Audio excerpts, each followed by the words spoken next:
नमस्कार दोस्तों, वास्तु और अध्यात्म चैनल पर आप सभी का स्वागत है।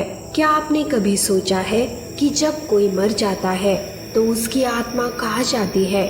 क्या वो सीधा स्वर्ग जाती है या पहले किसी सजा का सामना करना पड़ता है? हमारे शास्त्रों में खासकर गरुड़ पुराण में इसका विस्तार से वर्णन मिलता है। इस पुराण के अनुसार जब इंसान मरता है तो यमराज के दूत उसकी आत्मा को ले जाते हैं और चित्रगुप्त उसके कर्मों का लेखा जोखा पढ़ते हैं। फिर अगर उसने पाप किए होते हैं तो उसे 28 प्रकार के नरकों में से किसी एक या कई नरकों में भेजा जाता है। चलिए अब जानते हैं एक एक करके इन नरकों में आत्मा को क्या सजा मिलती है। पहला नरक का नाम है तामिश्र नरक। जो लोग घर के लोगों से जबरदस्ती धन या संपत्ति छीन लेते हैं उन्हें अंधेरे में रखा जाता है, जंजीरों से बांधा जाता है और उन्हें भूखा प्यासा तड़पाया जाता है। दूसरे नरक का नाम है अंधतामिश्र। पति या पत्नी को धोखा देने वालों को यहाँ डाला जाता है और अंधेरे में कुछ नहीं देख पाते, डर से चिल्लाते हैं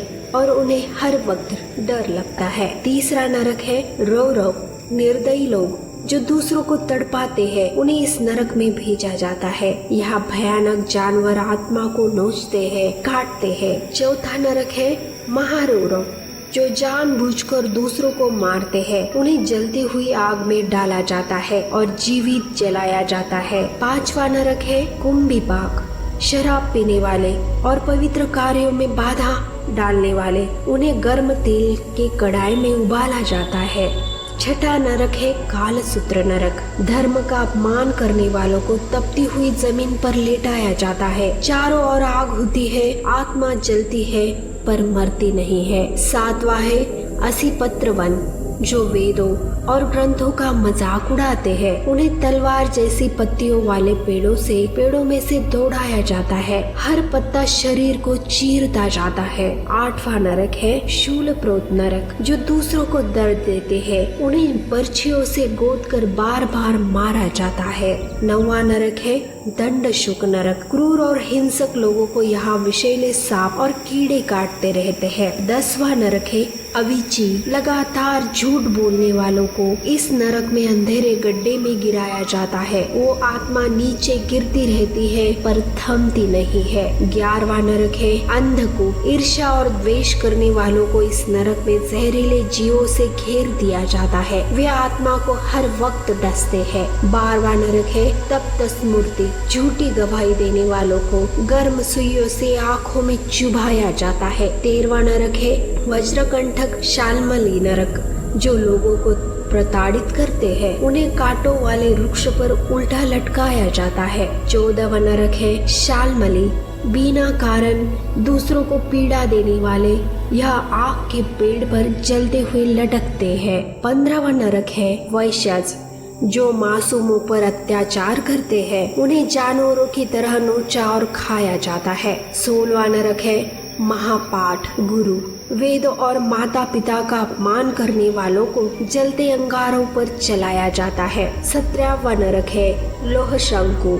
स्त्रियों को सताने वालों, शोषण करने वालों को इस नरक में गर्म कीलों से भेदा जाता है। 18वां नरक है लोहितोद। हत्या करने वालों को खून की नदी में डुबाया जाता है। वो बार बार डूबते और जलते हैं। 19वां नरक है सर्पसत्र। जो कपट और झूठ का जीवन जीते हैं उन्हें विषैले सांपों से कटवाया जाता है। 20वां नरक है प्रभज्जन। जो लोगों से चीजें छीनते हैं उन्हें तेज आंधी तूफान में उलझा दिया जाता है।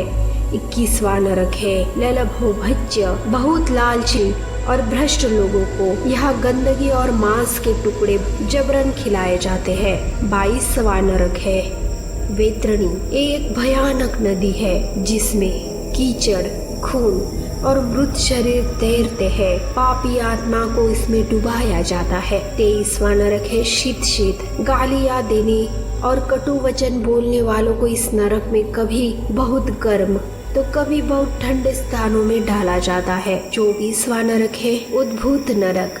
जो गलत धंधे करते हैं उन्हें कीड़ों से भरे दलदल में गिराया जाता है। 25वां नरक है पाप। जो बार बार छोटे पाप करते हैं उन्हें यहाँ लगातार दर्द और पीड़ा दी जाती है। 26वां नरक है संदंश। धोखेबाजों को गर्म लोहे के दांतों से चबाया जाता है। 27वां नरक है तप्त लोहमय। भ्रष्टाचार करने वालों को गर्म लोहे का पानी पिलाया जाता है। और 28वां नरक है निर्लोहित। जो कभी किसी पर दया नहीं करते उन्हें अंधेरे, सुनसान और ठंडे नरक में अकेला छोड़ दिया जाता है। दोस्तों, ये सब बातें कोई कहानी नहीं बल्कि हमारे धर्म ग्रंथों में दर्ज चेतावनी है। हमें हमेशा अच्छे कर्म करने चाहिए, किसी को दुख ना दे, सच्चाई का साथ दे और धर्म के रास्ते पर चले।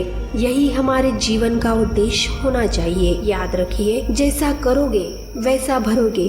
पाप से बचो, पुण्य कमाओ ताकि आत्मा को शांति मिले। अगर आपको ये वीडियो ज्ञानवर्धक लगी हो तो वास्तु और अध्यात्म चैनल को जरूर से सब्सक्राइब करें। वीडियो को लाइक करें और कमेंट करके बताएं क्या आपने कभी अपने कर्मों के फल के बारे में सोचा है।